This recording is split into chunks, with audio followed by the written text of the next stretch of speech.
Y'all dumped on your client. You did the same thing. You refused to represent the state of North Carolina in defending the law with respect to abortion, too, didn't you? Senator, I had no role. You knew nothing about it. Well, I was aware of it happening, Right. Okay. Senator, the Attorney General. Look, you're a smart young man. My esteemed chairman's going to cut me off, but you can't. I know you're smart, and I know you think you're more virtuous than other people. But that's a dangerous trait when you're a federal judge.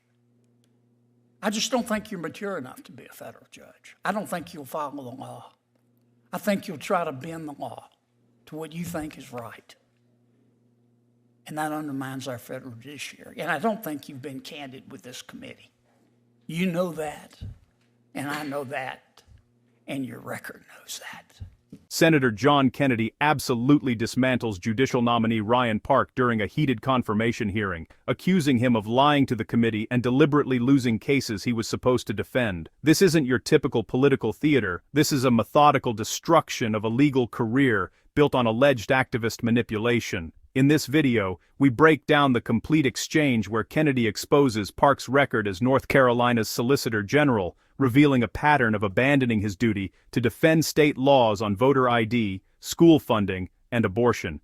Kennedy doesn't hold back, calling Park immature, accusing him of substituting his own judgment for his client's interests, and suggesting he should face Bar Association complaints for ethics violations. Watch as Kennedy systematically dismantles Park's defense, presenting evidence that Park's office failed to file expert witnesses, refused to seek injunctions, and even allegedly tried to overturn victories they won on appeal. Park attempts to defend himself, but Kennedy's research proves devastating. Let's dive into the main video. Mr. Park,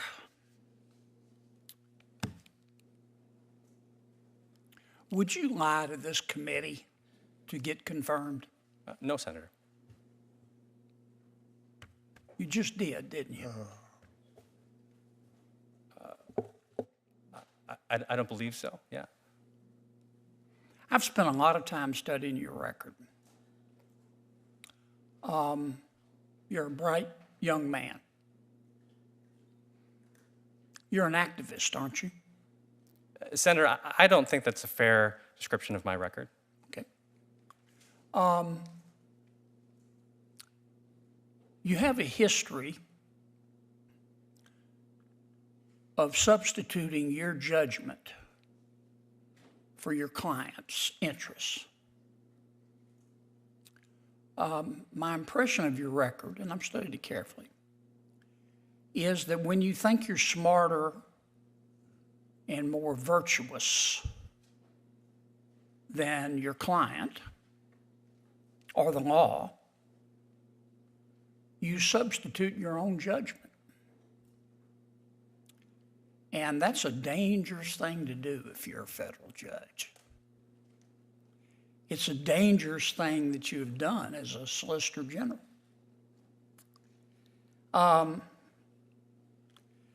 Berger v. North Carolina, State Conference of the NAACP.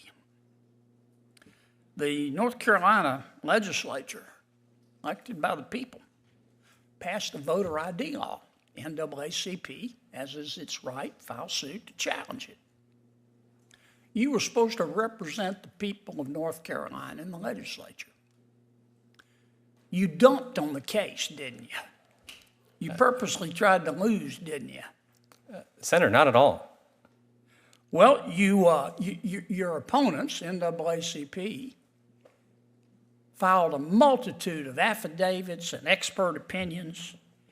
You declined to offer a single expert witness affidavit, didn't you? Well, Senator, let me clarify. I had no role in the trial proceedings. I'm an appellate lawyer. Did you and your office decline to file any affidavits whatsoever?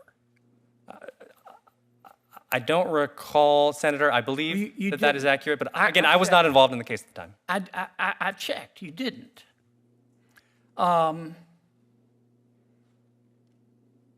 The district court ruled for the NAACP.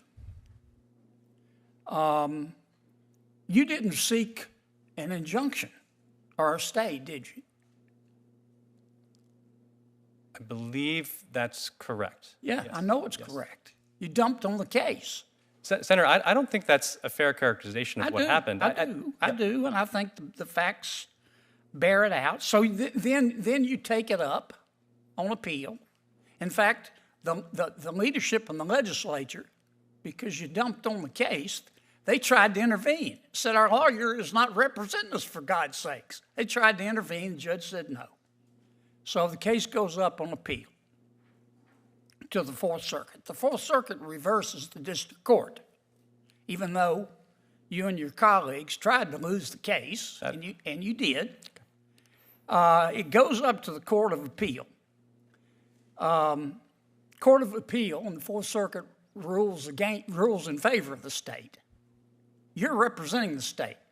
You tried to appeal the decision that was in your client's favor, didn't you? Do you mean the intervention dispute, Senator? No. You tried to reverse the Fourth Circuit that ruled in your client's favor. Senator, that is not accurate. Yes, it is. Yes, it is. You filed a petition for an en-banc review to overrule the panel opinion. Senator, that's actually inaccurate. That's the intervention dispute. My office, there were two parallel appeals, and on the merits of the appeal, which we did appeal the non-entry of a preliminary injunction, and we prevailed on that appeal, working with the legislative defendants in that case. Okay. School funding case. You were supposed to, you and your colleagues were supposed to represent the state in that case. Low-income school districts, as happens in most states, sued the state to force the Republican legislature to increase their funding. You're supposed to represent the state. You and your clients dumped on your client. You and your colleagues dumped on your client again, didn't you? Senator, as Solicitor General Brasher told this committee a few years ago, the Solicitor General does not make those decisions. Right. This is what you and your boss said. And it's your boss's words, but I didn't see you objecting. He said, today, quote, I'm going to quote, today, lawyers from my office are arguing that we must invest more money in our public schools so our students can get sound, basic public education. Y'all dumped on your client. You did the same thing. You refused to represent the state of North Carolina in defending the law with respect to abortion, too, didn't you? Senator, I had no role. You knew nothing about it. Well, I was aware of it happening, Right. Okay. Senator, the Attorney General. Look, you're a smart young man. My esteemed chairman's going to cut me off, but you can't. I know you're smart, and I know you think you're more virtuous than other people. But that's a dangerous trait when you're a federal judge. I just don't think you're mature enough to be a federal judge. I don't think you'll follow the law. I think you'll try to bend the law to what you think is right. And that undermines our federal judiciary. And I don't think you've been candid with this committee. You know that, and I know that. And your record knows that. Senator Kennedy's interrogation of Ryan Park exposed a fundamental crisis in legal ethics that should concern every American regardless of political affiliation. This wasn't partisan grandstanding, it was a necessary defense of the principle that lawyers must zealously represent their clients, even when they personally disagree with their client's position. Kennedy methodically demonstrated that Park had repeatedly violated this sacred duty, transforming his office from defender of North Carolina law into an accomplice for those challenging it. The evidence Kennedy presented was damning and specific. In the voter ID case, Park's office filed 0 expert witnesses while the opposition filed multiple affidavits. They failed to seek stays or injunctions after losing at trial. The legislative leaders were so alarmed by their own attorney's performance that they tried to intervene, essentially declaring their lawyer had abandoned them. Most remarkably, When Park's office actually won on appeal, they attempted to overturn their own victory. These aren't judgment calls or strategic decisions, they're acts of professional sabotage. Kennedy's assessment that Park substituted his own sense of virtue for his legal obligations cuts to the heart of why this matters. If attorneys can simply decline to defend laws they find distasteful, the entire adversarial system collapses. Legislatures elected by the people pass laws reflecting democratic will, and those laws deserve vigorous defense in court, regardless of any individual attorney's political preferences. Park's pattern across voter ID, school funding, and abortion cases revealed someone who viewed his position as an opportunity to advance personal ideology rather than fulfill professional duty. Kennedy's conclusion that Park lacks the maturity for a federal judgeship was entirely justified. Judges must apply the law as written, not as they wish it to be. An attorney who couldn't maintain professional distance from his own beliefs as Solicitor General would be catastrophic with the unchecked power of a lifetime judicial appointment. Park would inevitably bend the law toward his conception of justice, undermining the rule of law itself. Kennedy's suggestion that Park's conduct warranted Bar Association complaints underscored the seriousness of these violations. Lawyers who betray their clients face professional consequences because the entire legal system depends on trust and zealous advocacy. Park escaped such accountability only because he represented the government rather than a private client, but the ethical breach was identical. This hearing demonstrated why rigorous confirmation scrutiny matters. Kennedy prevented someone fundamentally unsuited for the judiciary from gaining power to shape American law for decades. That's not obstruction. It's a constitutional duty properly executed.